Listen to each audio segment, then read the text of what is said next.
No,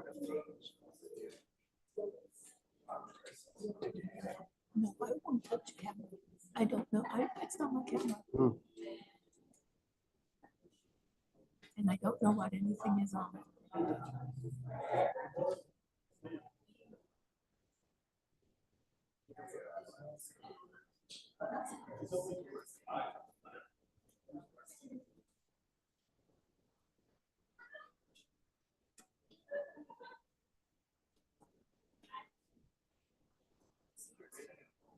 It's the original melody is the song.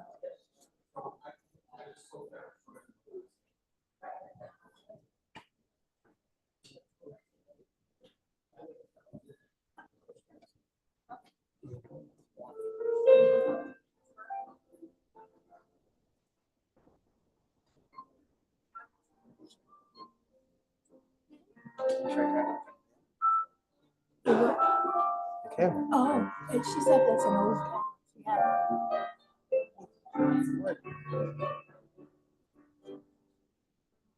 Nobody's touched the camera. It's the new computer that was hooked up.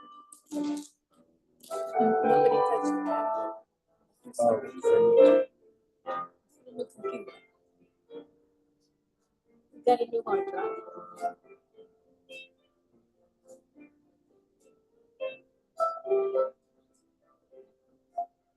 So everything works faster.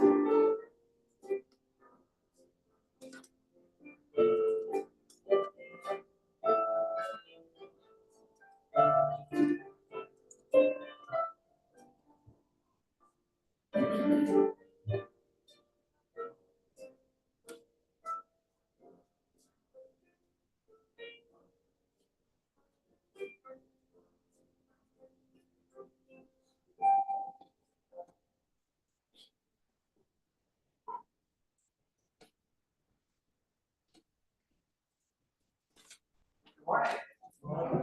Welcome to our United Methodist Church. It's so good to see you all. See that you all survived the snow, the wind, the rain. Welcome to this place. If this is your first time here, I want to let you know that our restrooms are down that hallway and to the left. Please feel free to get up and go at any time that you need to. And if you have a prayer request that you would like us to pray over in the service, please find the prayer request card on the seats in front of you. Go ahead and fill that out now because we're going to collect that shortly. And for those of you watching on Zoom, God likes to make things difficult for us. And so midway through our last service, the sound just completely cut out. And we've been hard at work trying to fix it, and we haven't totally fixed it. What you're hearing is the audio from the camera itself. Hopefully you can make out what I'm saying. Chris and Nydia, you're going to come in really loud on that. So just a reminder, only say nice things. It's recorded for the whole world. But let us know. We're doing our best, and we apologize. Thank you for your patience with that. But let us now continue with worship. I invite you all to rise in body or spirit, and let us sing together always.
Please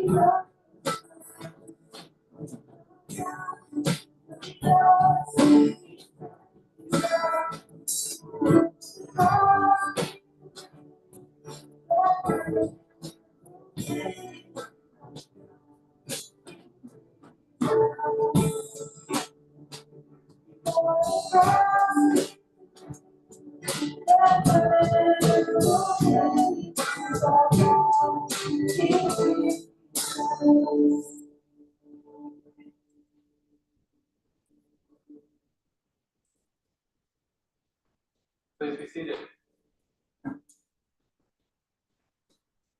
Let us join together now in our opening prayer. God of love and mercy, you have given us stewardship to care for this wonderful planet and to care for our neighbors. We have been blessed with a variety of gifts and talents, and you call us to use them to care for this world and to help others, embolden us to give of ourselves freely and joyfully. The children of the church, please join me up front. Hello. Yes. Welcome.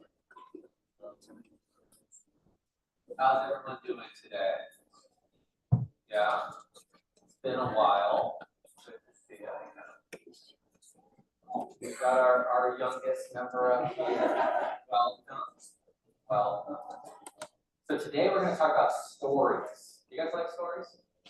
Have any favorite stories? What are some of your favorite stories? Don't tell a story, but if they have a title, what's the story? The duck song? I'm not familiar with it. The songs can be stories. Sometimes songs are stories. What else? Okay.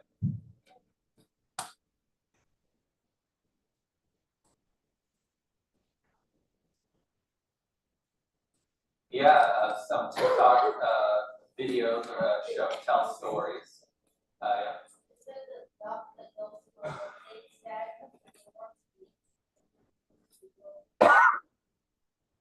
Yeah, that sounds like a story. A duck that goes to the grocery store to get grapes or lemons and then goes to the lemonade stand. Sounds like it's quite a journey for the duck.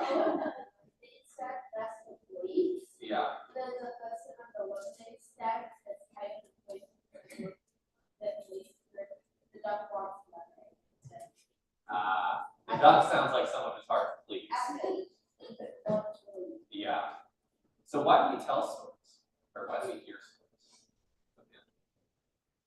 Because it's fun. Yeah, stories can be fun or entertaining. Why else? Lily?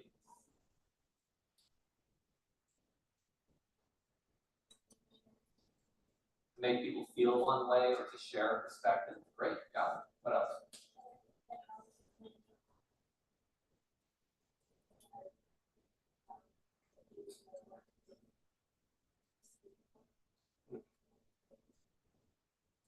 Yeah, stories can be warnings. They can tell us what not to do.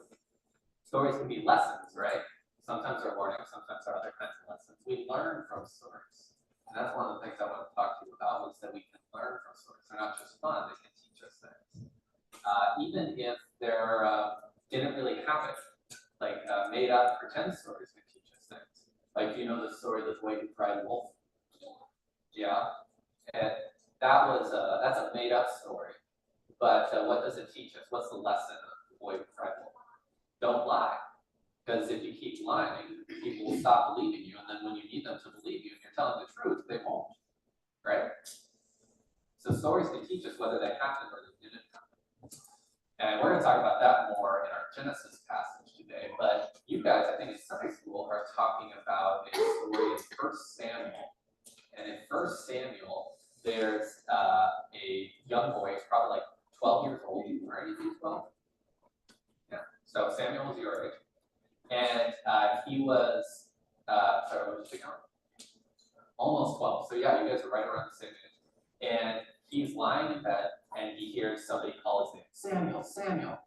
And so Samuel gets up and he goes to his boss, basically, this guy named Levi. He says, I'm here, what do you want? And Levi says, I have no idea what you're talking about, go to bed. So he goes back to bed. And he hears some voice says, Samuel, Samuel. And he gets up and he goes to Levi and says, what do you want? And Levi says, I never called you, go to bed. And so Samuel goes to bed. And he hears a voice again, Samuel, Samuel. He gets up and he goes to Levi a third time. And finally, Levi is probably fed up. But Levi realizes that it's God that's calling Samuel. Because God has something he wants Samuel to do. And so he says, Samuel, next time you hear that voice, say, speak, Lord, I'm listening. So Samuel goes back to bed, he hears it again, Samuel, Samuel. Samuel says, speak, Lord, I'm listening. And then God gives him a sign. Now, just from that, what do you learn from that story?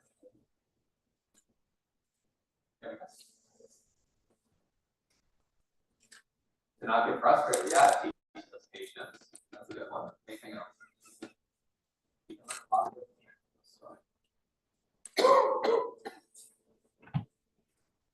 Well, I'll tell you one thing that I learned is that God calls not just adults, but God calls people. That God has special assignments that he wants people at every age to do. And that you're never too young that God might want to work with you. So I want you all to be thinking about that God may have something that God wants you to do. All right? Let's pray. Dear God, thank you for good stories. Thank you for good stories. Ones that make us laugh. Ones that make us feel better. Ones that teach us things. Amen. Joyce, school? Yeah.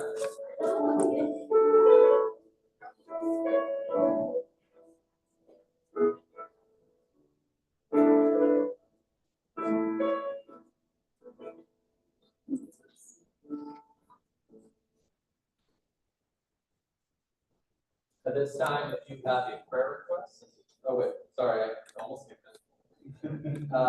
I invite you to rise in body or spirit for our next song, Amazing Grace by Jane Forgotten.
Please be seated.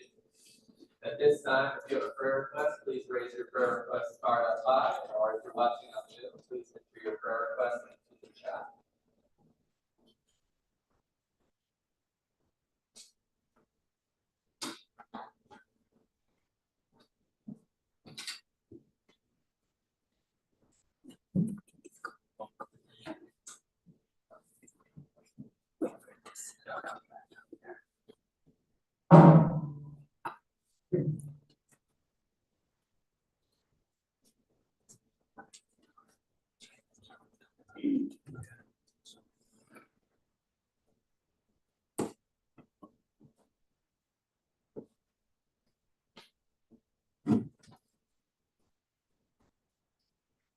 After each prayer request, I will say, Lord, in your mercy, at which point I invite you all to respond by saying, hear our prayer.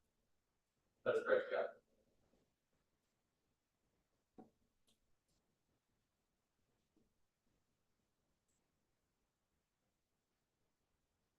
God, we give you thanks for this day, for warm weather after the cold, for sunlight after the darkness, for stillness after the wind. In this space, Lord, we open our hearts up to you and lift up some of the dearest joys and concerns of our hearts. We give you thanks for Becca's safe travels to California and her settling into her new apartment in LA. We ask, Lord, for your blessings upon this chapter of her life and for Anne and Bill as they miss her no doubt. Lord, in your mercy. We ask for traveling mercies for Anne as she drives back after a short visit in Rhode Island. Keep her safe and well. Lord, in your mercy. We ask, Lord, for wherever hope is needed, that it be present, that you give hope to the despairing, and for those of us who have that hope, to be beacons of light to those who need it. Lord, in your mercy.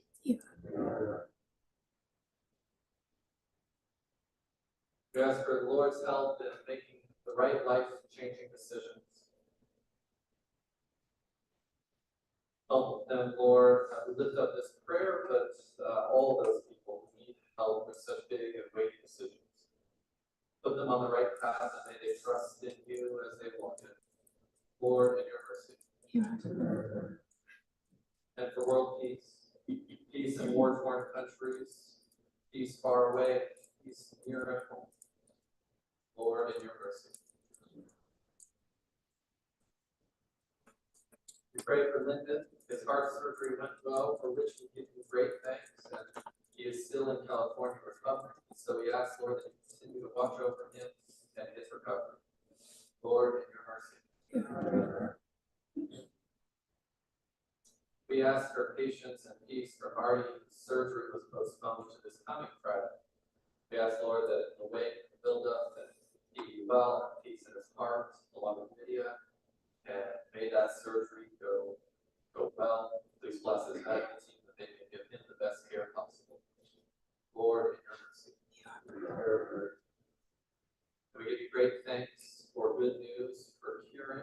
The pathology report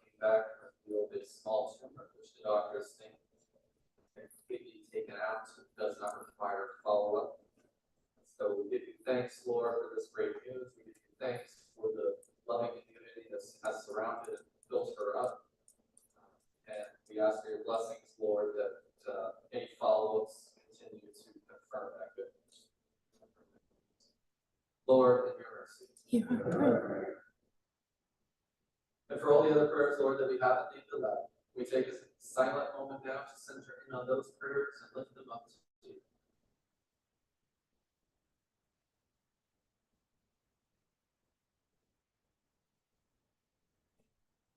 Lord, in your mercy.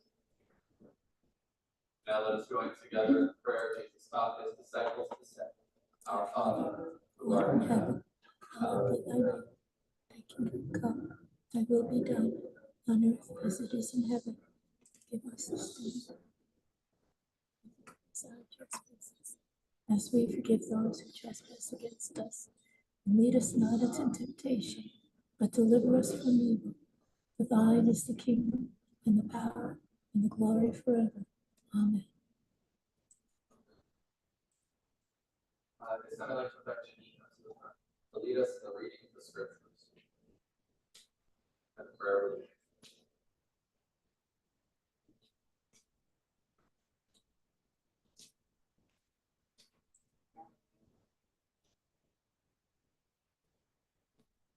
Please join me in the prayer for the nation. God, we understand. God, we understand. God, we are ready of these words.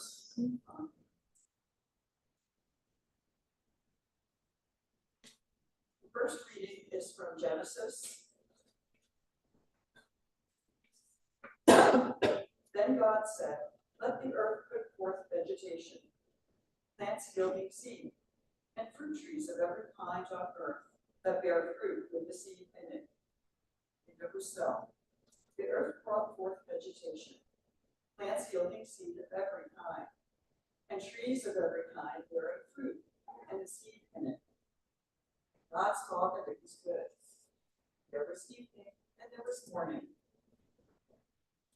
And God said, let there be lights in the dome of the sky to separate the day from the night, and let them be for signs for seasons, and days and years, and let them be lights in the dome of the sky to give light upon the earth. And it was so. God made the two great lights, the greater light to rule the day, and the lesser light to rule the night, and the stars. God set them in the dome of the sky to give light upon the earth, to rule over the day and over the night, and to separate the light from the darkness. And God saw that it was good. There was evening, and there was morning, the fourth day. And God said, let the waters bring forth swarms of living creatures, and let birds fly above the earth across the dome of the sky. So God created the great sea monsters, and even living creature, and every living creature that moves of every kind, with which the waters swarm, and every winged bird of every kind. And God saw that it was good. God blessed them, saying, be fruitful and multiply, and fill the waters and the seas, and let birds multiply on the earth. And there was evening, and there was morning, the fifth day. And God said, let the earth bring forth living creatures of every kind, cattle and creeping things, and wild animals of the earth of every kind. It was so. God made the wild animals of the earth of every kind, and the cattle of every kind, and everything that creeps upon the ground of every kind. And God saw that it was good. Then God said, let us make humankind in our image, according to the likeness, and let them have dominion over the fish of the sea, and over the birds of the air, and over the cattle, and over all the wild animals of the earth, and over every creeping thing that creeps upon the earth. So God created humankind in his image. In the image of God, he created them. Male and female, he created them. God blessed them, and God said to them, be fruitful and multiply, and fill the earth, and subdue it, and have dominion over the fish of the sea, and over the birds of the air, and over every living thing that moves upon the earth. God said, see, I have given you every plant yielding seed that is upon the face of all the earth, and every tree with seed in its fruit. You shall have them for food. And to every beast of the earth, and to every bird of the air, and to everything that creeps on the earth, everything that has breath of life, I have given every green plant food for food. And it was so. God saw everything that he had made, and indeed it was very good. And there was evening, and there was morning, the sixth day. Thus the heavens and the earth were finished, and all their multitude. And on the seventh day, God finished the work that he had done, and he rested on the seventh day from all the work that he had done. So God blessed the seventh day and hallowed it, because on it God rested from all the work that he had done in creation.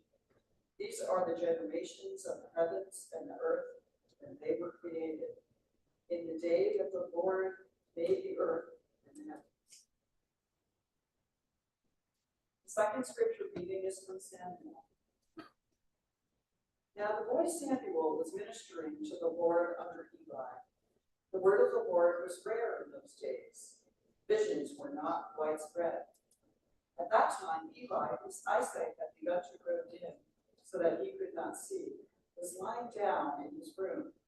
The lamp of God had not yet gone out, and Samuel was lying down in the temple of the Lord, where the ark of God was.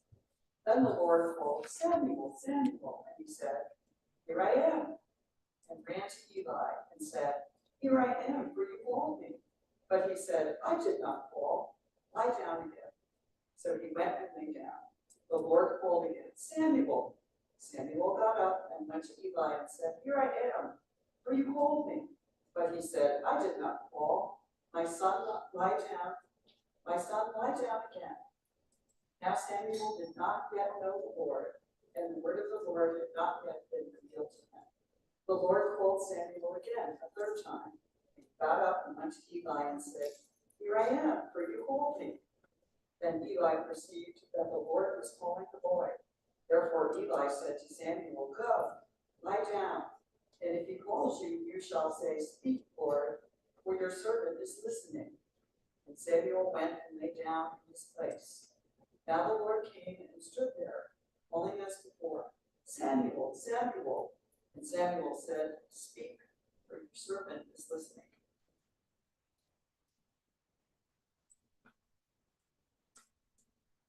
Words of God for the people of God. Thanks be to God. Thank you.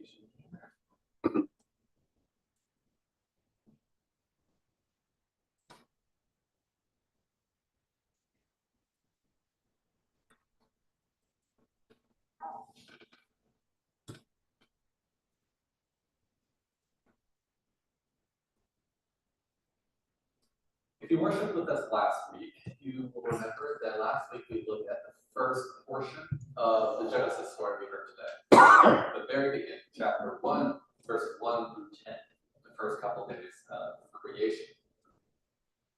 And in the beginning, there was darkness and watery chaos. And out of that watery chaos, God takes the waters and separates them and creates a dome that separates the waters of the sky and the waters below. He separates into seas and dry land. Oh, and there was darkness, and he said, Let there be light, and there was light. I skipped that step. In any case, one thing we touched on briefly in that section of the story was that we shouldn't understand our two creation stories in Genesis as strict recitations of history. Genesis 1 is closer, is in fact poetry. And some of that is lost on us if we don't hear or understand Hebrew. But even in the English, you can kind of hear the poetry, right? It's got a certain rhythm to it, a repetition, beautifulness to it.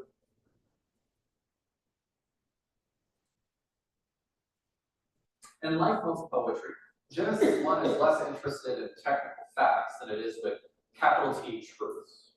That is, like most art, whether it's poetry or a painting or a book, most art gets us thinking about some of the bigger philosophical questions, like what is love and what is the meaning of life?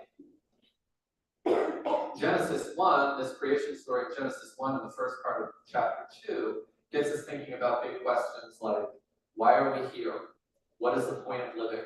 What is the nature of humanity? What is God like? And what is our relationship to God as humans? Telling stories is one of the ways in which we answer or try to answer big questions like that. And in fact, we tell and hear stories every day, all the time. Not just in the movies and books and TV shows that we consume. We hear stories, even if you don't do any of that. We hear stories like when your friend tells you how their day was, right, or how their week has been.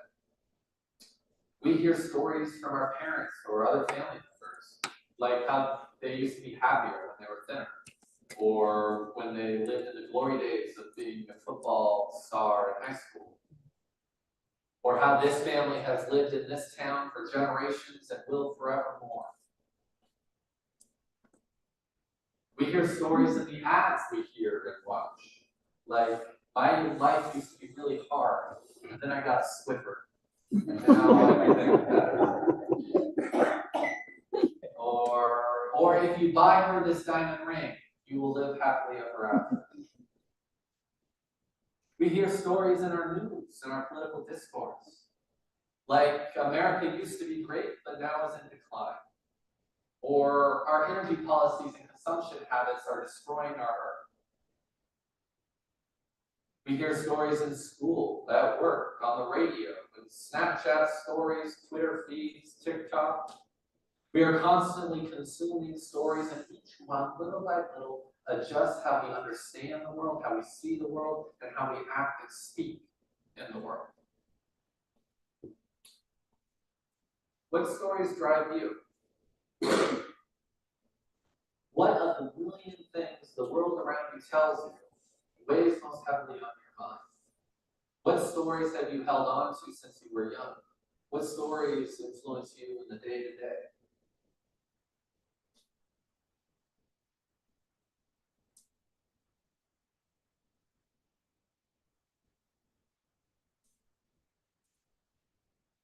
Many of you said the Bible. You get brownie points. Of course, that's not the only answer, of course, but of course that is one that I didn't mention, was that religion tells us stories. Our scriptures tell us stories. Story after story after story. Stop me if you've heard this story before. This story is split into 7 parts and begins at the beginning of the universe. First there is darkness, and then there is light. Then a firmament or dome high above is made, separating the heavens and the earth, and then dry land and seas, and then finally human beings are made, and it all ends with some much needed R&R for the divine. That sounds familiar, right? That describes Genesis chapter 1, but it is also not the story I'm talking about. I'm talking about a Babylonian creation story that was written hundreds of years before Genesis 1 was written. And a story that the Jewish authors of Genesis 1 definitely would have been familiar with when they wrote it. What I'm getting at is that Genesis 1 wasn't written in a void, in a vacuum. It was responding to and riffing on the Babylonian creation story, which today we call Enuma Elish. Water. We gotta do a little breezy history lesson. Super breezy, I'll be quick. After the glory days of King David and King Solomon's reign, the nation of Israel starts declining slowly and slowly. If you read 1st and 2nd Kings, this captures a lot of that decline. And eventually it gets so bad that there's a civil war and the country splits in 2. There's the kingdom of Israel in the north and the kingdom of Judah in the south. And it's not long before the Assyrians conquer Israel, the nation in the north. And then it's not long after that that the Babylonians conquer Judah, the nation in the south. And not only do they conquer Judah, not only do they destroy or desecrate the temple, but they send out many of the Jews living there to other parts of the Babylonian Empire. They force them away from their homes. We call this period the Babylonian exile. They're exiled from Israel. So if you hear that term, the exile, Babylonian exile, that's what this is. They've been conquered and forced out of their homes.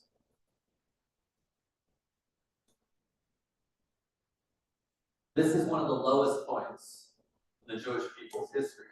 Their country's been split in 2. They've been conquered by 2 different empires. Their temples have been desecrated, and most of them have been forced out of their homes and to lands they have never known. It is an incredibly bleak time for God's chosen people. And it is during this time of exile and Babylonian captivity that Jews certainly would have heard the Babylonian story we now call Enuma Elish. And while it bears many broad stroke similarities, while the bones are pretty similar between the two stories, they're actually remarkably different stories too. Let me give you the gist, because it's really long. You thought Genesis 1 was long? Enuma Elish isn't happening. That's put on 7 tablets. I'll give you the gist though. In the beginning, there was chaos and water, which is again how Genesis starts. But this is where it diverges. Out of that chaos comes the god Apsu and the goddess Tiamat. Apsu and Tiamat wed and they give birth to children, to other lesser gods. And pretty soon conflict arises between the children and the 2 parent gods. And Apsu, the father god, decides that he's going to wage war on his children. But Tiamat, his wife, doesn't want her children to get hurt, so she warns the children that her husband is going to wage war on them. The children decide that they're going to kill their father in his sleep, and that's what they do. Now the mother is upset, and so she makes monsters to kill her children. Like I said, it's a pretty different story. So the mother god and her children, the mother god and her monsters are at war with the lesser gods, they're her children. And it looks like she's going to win. She's winning the war when Marduk, one of her sons, shoots an arrow at her and splits her in 2. Then Marduk takes the 2 halves of her corpse to create the dome in the sky and the earth. The earth is made out of the corpse of Tiamat, the mother god. And so the children, the younger gods, they win the war. And Marduk and his siblings, they want to celebrate this great victory with shrines and a festival, but they don't want to have to do that all themselves. And what's the point of being powerful and ruling if you have no one to rule over you and no one to do the labor for you? So they say, we'll make humans. So what they do though is they don't just snap their fingers and humans are made. They don't just speak it and humans are made. They take Kingu, who was the advisor to their parents. They take him, he's captured, they slit his wrist, and out of the blood, they make humans. Then they say, humans, your job is to be our slaves. Make monuments for us and worship us all your days. And they all live happily ever after. The end. So that's a little different from Genesis. And it may even seem a little silly to us, maybe a little over the top, right? But I want us to think for a minute about just how much this story might have resonated. For not only Babylonians, but for the Jewish people at that moment in their history. Their country, the Jewish people, had been conquered, their temple destroyed. And after all that, they might have wondered, maybe our God isn't all that Yahweh's cracked up to be. Maybe the Babylonian gods are stronger. Maybe the Babylonian gods are really the ones who created everything. And for centuries now, the Jewish people had been in war after war. Maybe war is all the world ever was. Maybe it makes sense that the world was created from war. Maybe we are doomed to cycles of war. And all in all, life was pretty miserable for the conquered and exiled Jews. And now it all makes sense if in fact humans were created from the blood of a disgraced, defeated God. That would all make sense if humans were made to toil and labor for their conquerors. You can see, right, how much sense Enuma Elish would have made to a despairing people. Just like the most toxic stories around us begin to make more and more sense the lower and lower we get. When we are angry, we are more likely to believe stories that say that violence is the only answer, or that violence will make us feel better. When we are afraid, we are more likely to believe stories that say that people we don't know, that strangers and foreigners, even our neighbors, are to be feared, are a threat. When we've been hurt, we are more likely to believe stories that say that it was our fault, that we brought it upon ourselves. When we are unsatisfied with life, we may believe stories that say that money and material possessions will fill that void.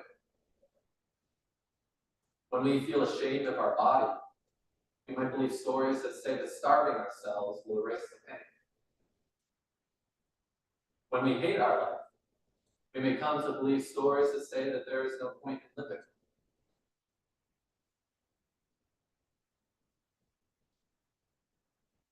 I find that when we Christians begin to grapple with the story in Pneuma English as it relates to Genesis, our first impulse is to really focus in on the date. Which story came first, the Pneuma English or Genesis? And then to argue about that, because I think for some of us, if Genesis comes after Pneuma English and if Genesis is influenced by Pneuma English, it discredits it. It gives it less authority. And I think that is a worthy thing for us to think about. What gives the stories in our scriptures authority? But I think if we only focus on that, we are missing something else that's in fact more profound and pretty incredible that's going on in this story of Genesis. The Jews in Babylonian captivity had a fundamental choice to make. Would they accept this story that they've heard all around them about how the world was created, how the world was? Or would they tell a new one? Would they take on the Babylonian story as their own, or would they draw from their own traditions, their own experiences of the divine, their own stories of God, and tell that story instead? Would they tell a story of many gods at war with each other, or a story in which God is in control? Would they still tell a story of the divine solving problems through violence, or the one in which the divine has a plan and carries it out step by step? Would they say that humans were only made to toil and labor, or that they were made to care for creation, to be fruitful and multiply? Would they say that the things that make us up, our very essence, is the blood of a disgraced God? Or would they say that humans are fundamentally good, made in the image of God?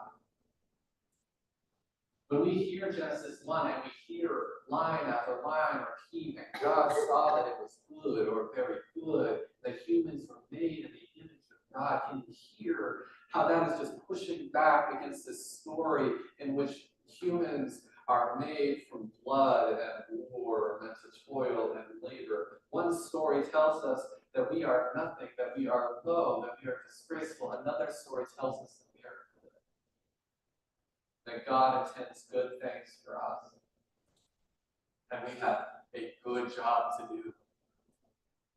We have good purpose.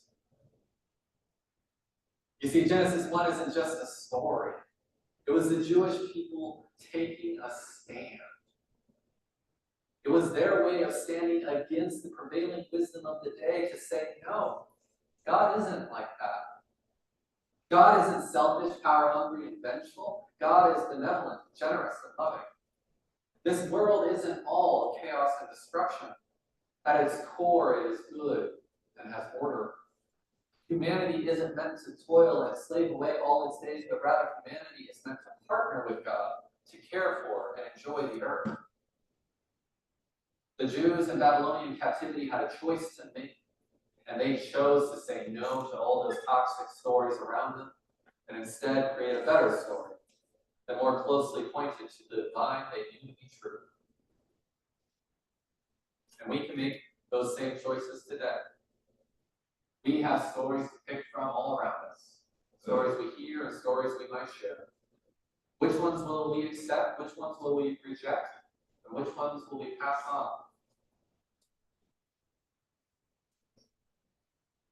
On the eve of Martin Luther King Jr. Day, we might consider the stories we hear about our country and race. Some tell a story of a country that is irredeemably evil, always has been and always will be. Others tell a story of a country that is the best that ever was and solved racism a long time ago. Others will tell a story of a country that is, yes, imperfect, but now is not the time to make waves or changes. Reverend Dr. King once famously talked about a dream he had. And if you read that speech, that's a story too. In his telling, America is at times great, but had yet to fully live up to the ideals it set forth at its founding. In his telling, America had come to the point where it could no longer drag its feet on racism and injustice. In his telling, there was yet hope for the future, in which every American would be truly equal. The stories we share and the stories we celebrate matter tremendously, and they have since the very beginning. They dictate how we understand and act in the world. What stories do you hear? Which ones do you believe? And which will you choose to share? Amen.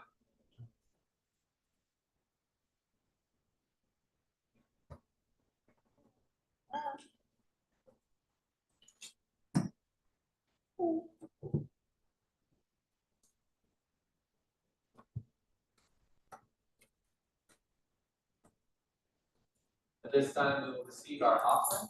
For those of you who are here in person, you'll have a plate passed around. And if you give electronically or via the mail, we encourage you to find the I Give online cards and place those in the plate as a physical embodiment of the gift you've already given. For those of you watching from home, we invite you to go to our website, warwickumc.com, and find the donate button at the bottom of the screen. As always, we thank you for your generosity and ask that you continue to give as you are receiving.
So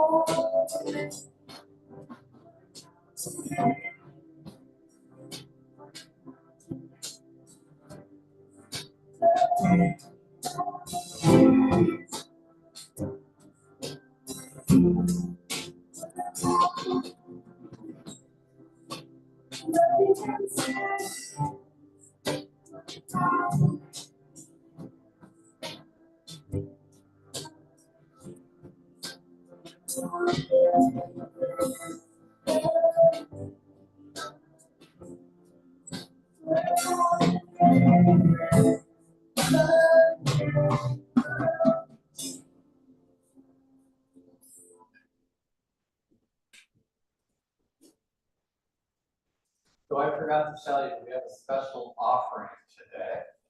Today is Human Relations Sunday, one of the United Methodist special Sundays to collect offerings for many different things United Methodist denomination does beyond our local church. And so you can find more information on the back of the bulletin.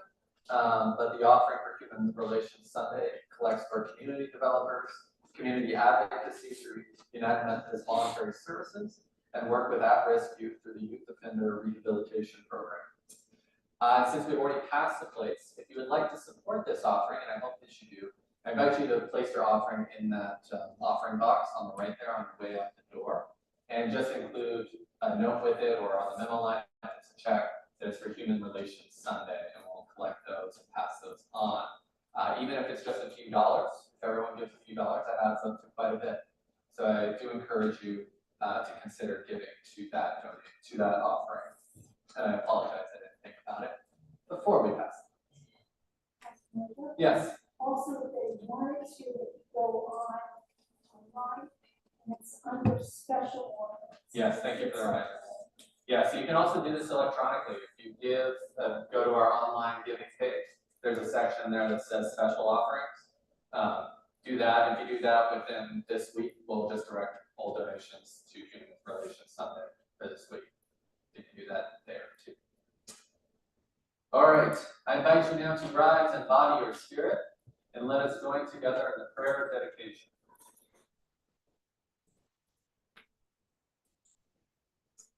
Lord, bless these gifts that they may be used for ministries of compassion. Bless these people gathered here, bringing their gifts and their lives in service to you. For we offer ourselves and our gifts to you.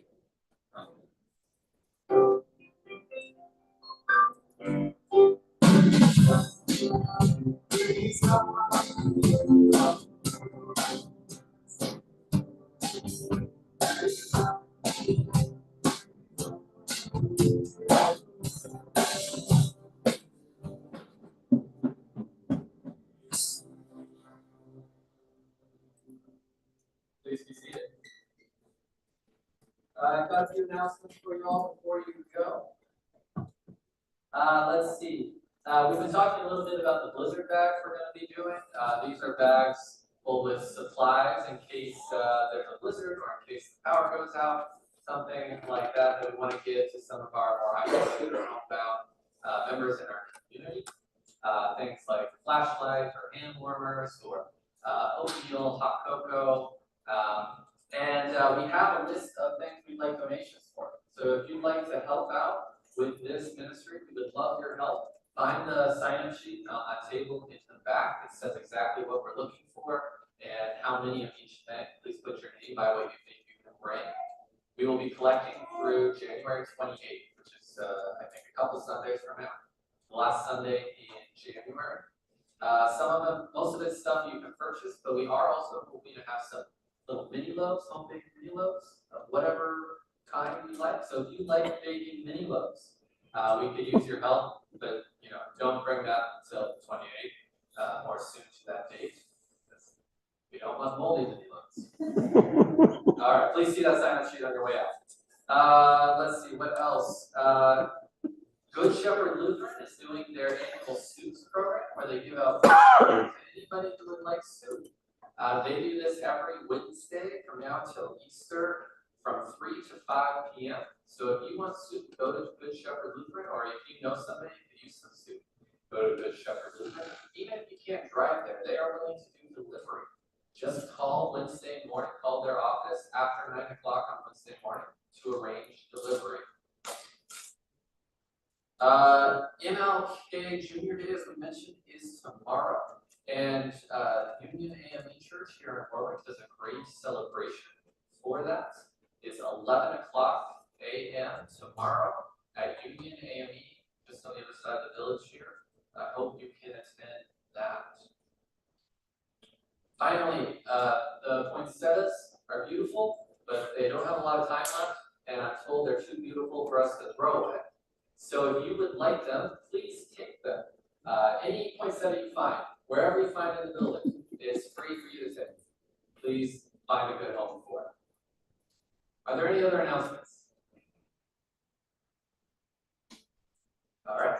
Then I invite you to rise in body or spirit for our closing hymn, Yes, I Will.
Friends, may we go forth from here blessed with discerning ears to receive the good stories and reject the bad.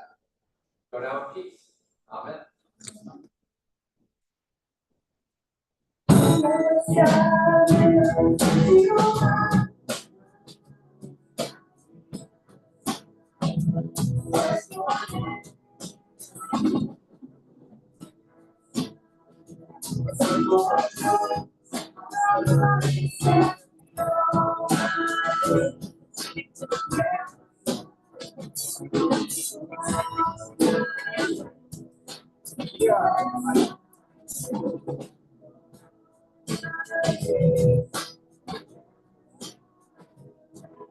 The